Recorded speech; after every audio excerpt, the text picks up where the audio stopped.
60 Minutes has been blasted after eagle-eyed viewers exposed the program for editing out Kamala Harris's word salad reply to a question about the war in the Middle East. The journalist asked why it seemed like Israeli Prime Minister Benjamin Netanyahu wasn't listening to the United States when it came to the war, and Kamala Harris offered up this lengthy word salad of an answer.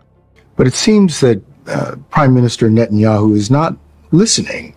Well, Bill, the work that we have done has resulted in a number of movements in that region by Israel that were very much prompted by or a result of many things, including our advocacy for what needs to happen in the region.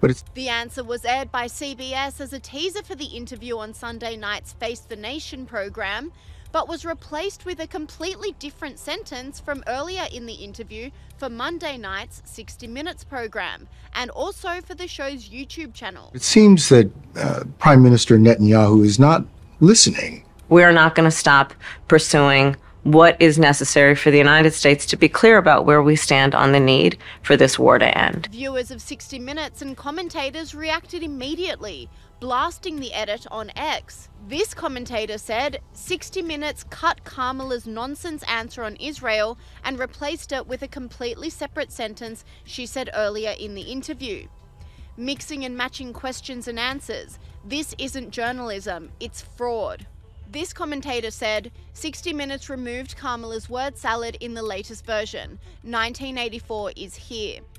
The Trump campaign launched on the strange edit, with Donald Trump's National Press Secretary, Caroline Leavitt, releasing a statement that said, on Sunday, 60 Minutes teased Kamala's highly anticipated sit-down interview with one of her worst word salads to date, which received significant criticism on social media. During the full interview on Monday evening, the word salad was deceptively edited to lessen Kamala's idiotic response. Why did 60 Minutes choose not to air Kamala's full word salad, and what else did they choose not to air? The American people deserve the full unedited transcript from Kamala's sit-down interview. We call upon 60 Minutes and CBS to release it. What do they and Kamala have to hide? The sneaky edit comes as Kamala Harris's performance during the 60 Minutes interview was blasted by Sky News hosts. Paul Murray said you could see the fear in her eyes.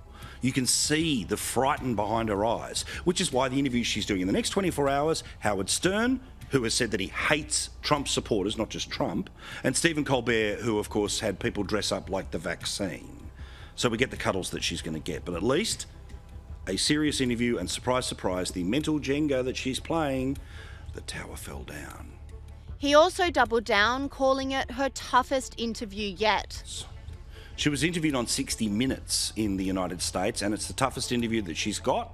And Newsweek senior editor-at-large Josh Hammer called the interview a word turd sandwich and blasted Kamala Harris's response to the Israel-Hamas war compared to Trump's response. You know, some people are calling this a word salad, Rita. The problem is that a salad can at times be quite delicious. I mean, this is more closely analogous to a word turd sandwich, frankly. That is how I would prefer to describe this.